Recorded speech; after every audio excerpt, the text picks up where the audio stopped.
Is beag caibhinn tá tréis bheith chuaimíoch agus teangamhach le caibhinn fórnamáíocht de Limneach's Corcaigh le blianta beag an uas.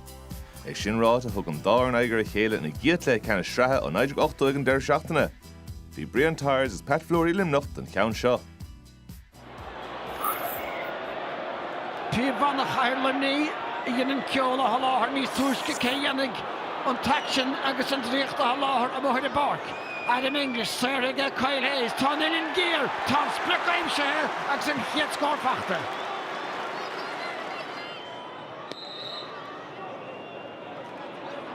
Clóid Hegarty agus pointach go tíal ar fad snappa san éar an son. Nis mar sin tá sé fós a ddéirg saoir se gáilt ó Rob Downey. Stachcaní Gillán, maras gannach ó Donoghue mar cholódar aige sin agus maras gannach nuair a ghain sé sellh scór de Limneach. Cadémar cheachada tá fór sé, cadémar fes a fór sin ó Hegarty muir an glíán. Buaicphointí Hegarty an slithar agus an pass bhí sé tóiste go hálinn ar fad. Í sanna úntachas cmeartaiste go gé Reedy. Maras gannach é siúd a fánaíocht Barnes bhí sé ceart an Corcaigh a bheith chuir a bhaim an son. Chiad síle Ciarán Joyce. Gillán a dtíar gháil leistigh de Cheanna Donoghue a chaig a bheith cuairmach a dtíar an Corcaigh a chuir a bhaim. Sara aige Patrick Collins. Tá foiir ar Gillán tan hóna. An lochtáfa an Corcaigh sin. Cíimiata Ísile Collins a gine na gaíocht Diarmaid Barnes agus tá sé tosnathe go hótach ar fad an bátas a tuairt fé scór agus ardóigh san an slua níos a bhófós.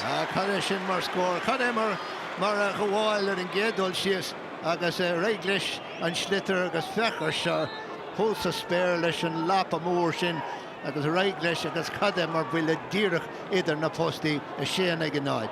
Bhí Thomas Gleeson gafa leis an achran a lár na parke agus dá bhara tá sé chunéach a habisteach. Ní minic a chéan tú son. Búirte a réist a gé Limneach agus gé Barry Nash. Tíine ar chreicean a gé Diarmaid Barnes catar bunaige. Go sa bhála machtaí sin. Cool a gé Brian Hayes. Well, Bhís cinnte go dar lách rud éigean mar sin lá éigean agus taréis na blianta chahad a fiachant ar cosantóirí ag tuair tasanna dain séireacha mar sin trasna gúil féin. Agus ní deasan rud é ach sin na hála.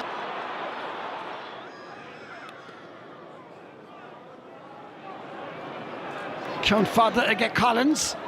Seamus Harnedy an trosa sé Kyle Hayes atá déanamh na díomhála. Puc amach Corcaigh Christa ach ní léon lucht ar a gúil báire dá bhar son. Ceann eile facht an son de Limneach.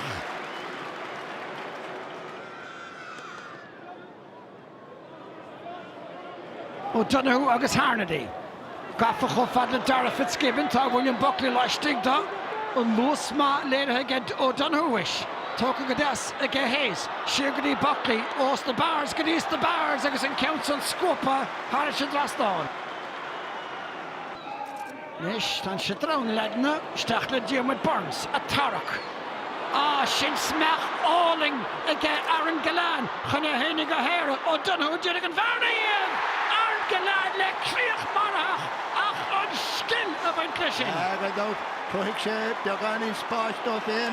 An chéad teagháil, bhín trenáilethe, bhín banistóirí a chain faoin téin, chéad teagháil an Tom Galéir agus sin chéad teagháil a chruigh an beagán in spáis a bhí ag teasta luigh a Réiglis cusa in arda. Bhí is ag go raibh deis ag tuairt faoi cúil. Bhuiile marafachan san ard cúil ó Gillán. Well, brahantuair chumaig an cúil beagán as baráil agus de fórne láthart na huaire. Ach má hasna an achran nó an bhríon, ní bheith feic as baráil. Búirteach fanna talún fantastic tóca ag Buckley. I féh le Dara Fitzgibbon agus tána cosa ag beidir ach déanta go maith ag Mike Casey an bharna a íomhach ó Ilín Fíor hir. Tá mé O'Connell le deireadh sellh a bhuacht an deaslaachta ag Barry Nash. Clóid Hegarty. Na cuairlaí oscailte ag óid ceann mór graí ar a chuma hénig fatheacht a faointe.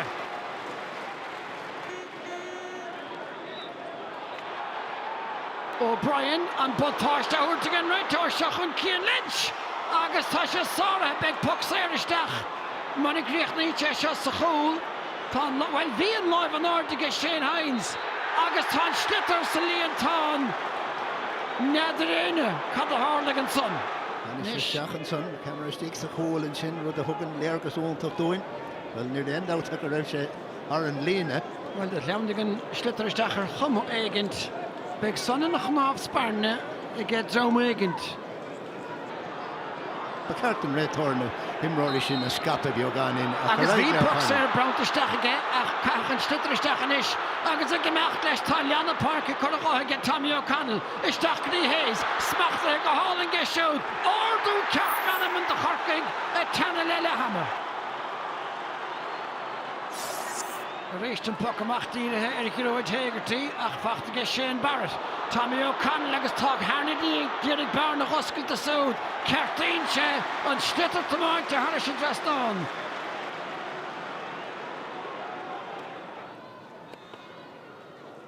Nach go láir na parkin ní dom go san chofadig sa bhí sé geistige a bheith búirte go díal ar fad ag Cathal O'Neill, Mark Coleman a bhí a dhéchan de sin son agus mátá sé sin crain ceann de Buaicphointí an tránhóna.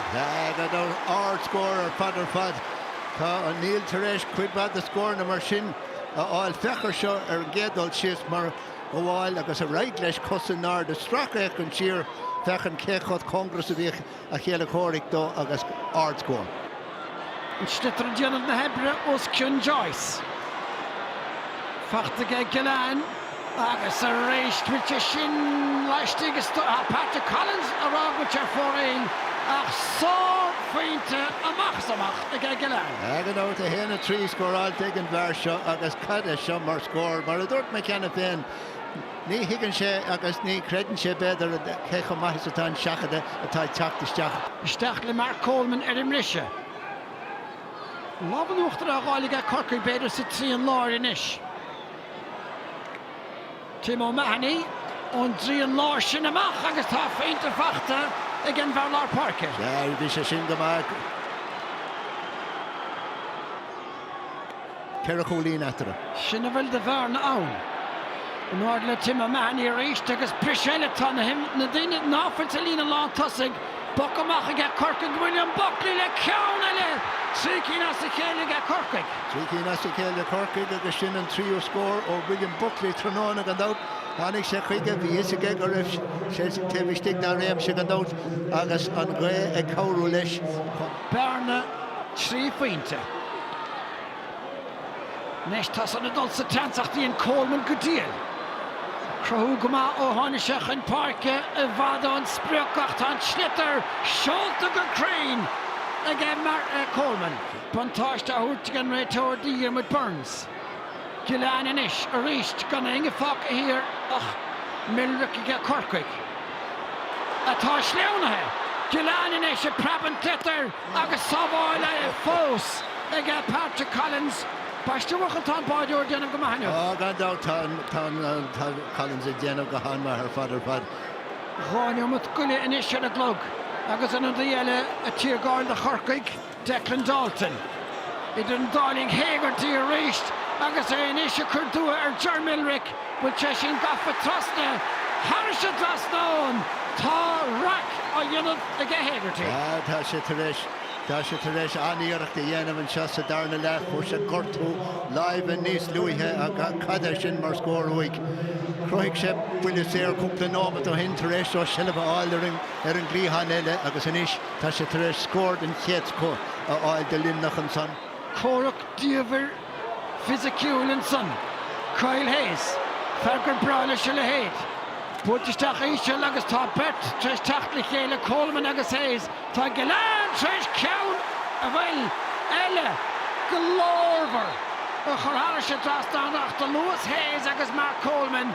Tá sé tsúd inis léach na himara agus deisige ar féinte a bhain eile a chlárú. Tá sé sin dianta ar nós Comalum ag Arm Gillán agus séigh Shane Hines an adó agus tá an trá búirte ag Luimneach. Bhí na cineirí có Gillán agus Hagerty agus Diarmaid Burns, William O'Donoghue an seanna chreas agus cóháidir dianta ag Ben O'Connor le John Kiley Golóir ceisna freagra aniuh ag Limneach.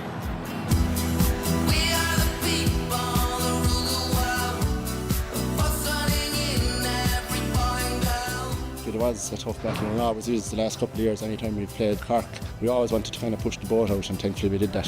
Tánin in gear, Tom Splicaim Share, agus an Chiad Scorfachta. Stachani Galan, agus Morris Ganachna of H. Shelliv scored the Limneach. Tina Erchrecken again, Jimmy Barnes, Qatar Publica! Go Savala Baptation, cool again Brian Hayes. That's just a mistake. And listen, it's a team sport. If one person makes a mistake, the rest of the team have to pick it up. But I thought the way he handled it himself showed great maturity. And I have to give him great credit for the way he reset subsequent to that, because he had a super game.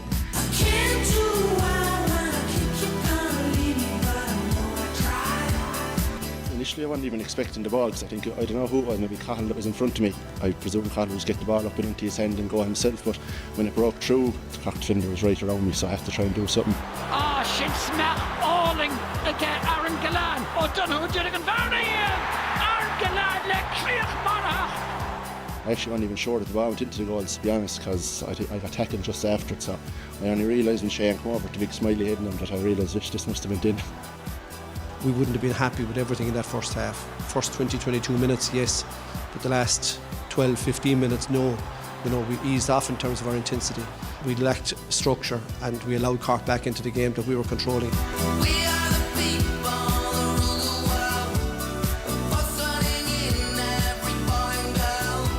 I thought we had good structure and shape about ourselves in the second half. On opposition puck out, you know, we had a good handle on it. Overall, we were in control, and control is something that's really hard to get in these games.